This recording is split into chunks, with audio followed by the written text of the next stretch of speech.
Ok. Bon bah chers amis, rebonjour, nous revoilà dans le sud de la France, euh, vers Cannes. Je vous dirai pas où précisément, mais bon, certains reconnaîtront. Je me trouve actuellement en tournage, d'où le look. Hein, bon, et le t-shirt rose, c'est parce que j'avais envie de mettre un t-shirt rose. Voilà. Euh, on se retrouve pour que je vous fasse un petit débriefing de mon passage à l'audience relais qui a eu lieu le 5 juillet 2017 au TGI de Paris. On ne s'était pas revu depuis. Alors, quelques petites impressions, hein, rapidement, sommairement. Alors, le TGI de Paris, c'est quand même quelque chose d'assez monumental. Hein. C'est pas un petit cabanon dans le Var. C'est vraiment, c'est un édifice qui est énorme. Et puis, on sent qu'il a connu ses heures de gloire, ses heures de faste. Hein, et ben, qui est aujourd'hui, il est un petit peu décrépit. On va dire qu'il y a des peintures qui tombent, les télévisions années 80, et quelques rats qui circulent dans le couloir. Bref, ça sent un peu le déclin, tout ça. Bon, ça c'était ma première impression visuelle. Hein. Le deuxième point, c'est que alors je me suis rendu à la 17e chambre correctionnelle avec mon avocate et j'ai assisté effectivement à l'audience relais qui a duré 20 minutes, qui est, d'après ce que j'ai compris, c'est un peu les formalités. Voilà, on expose ce qui va se passer lors des plaidoiries. On se rend compte en fait de toute la théâtralité du moment, enfin, indépendamment des tenues hein, et des tons, le ton des confrères, le maître, le procureur, avec madame la présidente. Enfin bref, j'ai l'impression que c'est Giscard d'Estaing qui parle, réincarné en procureur, avocate et madame la présidente. Bref. Ensuite, alors un aspect quand même qui me semble absolument édifiant, j'aurais bien voulu vous le partager plus longuement, mais je vais faire court. Avant que mon cas soit exposé à la barre, il y a tout un tas de cas plus ou moins similaires, je m'en rends compte. C'est-à-dire, alors apparemment, il y avait un certain Jean-Luc qui avait traité un Rachid de trou du cul de sa mère, un truc comme ça. Je vous dis ça parce qu'en fait, la présidente lisait les insultes qui avaient été envoyées d'un collègue à un autre collègue en texto. Et donc, vous vous rendez compte, ça a duré quand même, il y en a eu 5 hein, des cas comme ça. Des SMS envoyés, des mails insultants. Bref, on a quand même, j'allais dire, d'autres chats à fouetter que de se retrouver à juger bref, les SMS de deux collègues qui s'insultent copieusement. Mais enfin bon, apparemment c'est plus important que les 10 000 fichiers S qui sont dans la nature.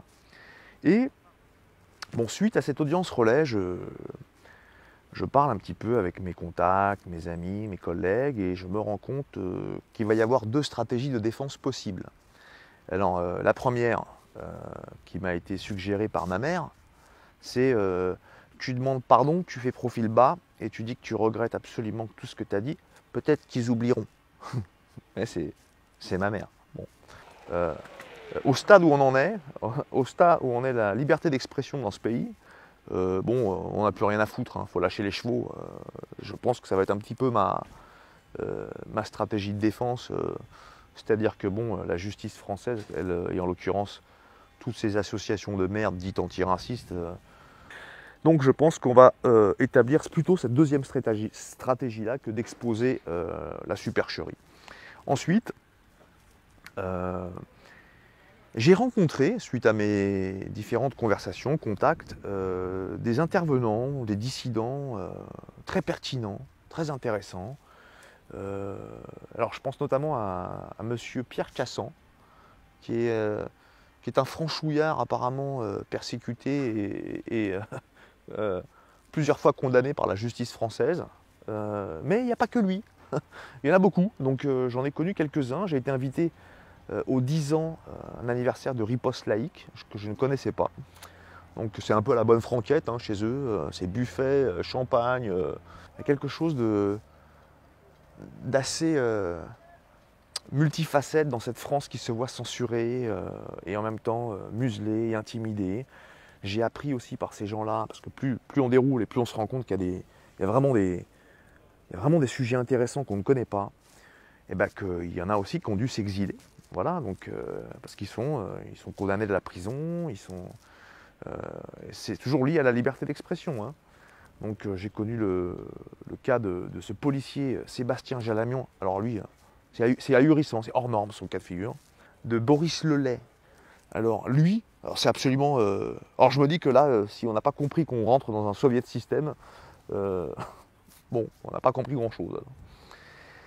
Et du coup, dans mon petit esprit de cinéaste, est venu, je crois qu'ils m'attendent sur le tournage, donc je vais me dépêcher. Alors, est venue cette idée folle de faire un documentaire sur les monstres, entre guillemets les monstres. Hein. Toutes ces personnes censurées, muselées, interdites, et surtout de savoir par qui, comment et pourquoi elles sont interdites. Donc, je pars du principe qu'il faut que j'aille à la rencontre de ces monstres. Et ces monstres qui sont disséminés un petit peu partout en dehors de France et en France. Donc voilà le prochain projet. Je ne vais pas tarder parce que je pense que je suis attendu. Je vous laisse et je vous dis à très vite pour le prochain épisode.